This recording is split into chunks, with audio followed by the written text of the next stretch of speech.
अति शीघ्र फेरी आम बंगला राज्य को। मु चाहे ना युद्ध, मु चाहे ना युद्ध रक्ताक्त संघर्ष, मु चाहे शांति मैत्री।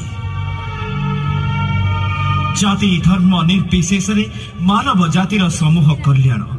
हे अल्लाह मुझे माफ कर दो, अल्लाह मुझे माफ कर दो, मुझे माफ कर दो, मुझे सद्बुद्धि दो अल्लाह, मुझे सद्बुद्धि दो।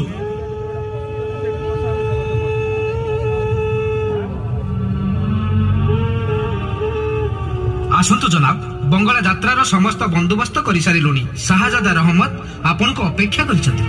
चलो चलो सेनापति, ए जगन्नाथ धाम रे मो परी पापीर स्थान नहीं। चलो चलो चलो। छपी बंगलार सीमा गंगा नदी कूल पर्यंत जाइथिला। बंगलार जबन सैन्य माने सेठी तीन ठाकुर को सगड़ू ओल्लई देई तांको देहरे निया लगई देले और सैन्य सेनापति सबू गंगा नदी पारी होई चली गले। विश्वर महांती यही सुजोग रे ठाकुर को गंगा नदी रे बुड़ेई जलुथिबा निया को लिभेई देले। तापरे कौन हैला गोसाई? तापरे सेते बेलकु संध्या हो जाइथिला।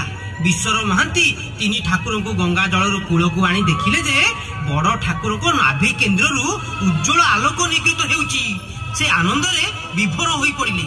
जगन्नाथ ब्रह्म को निज मृदंग भितर रखी सेठू फेरिले उत्कल को।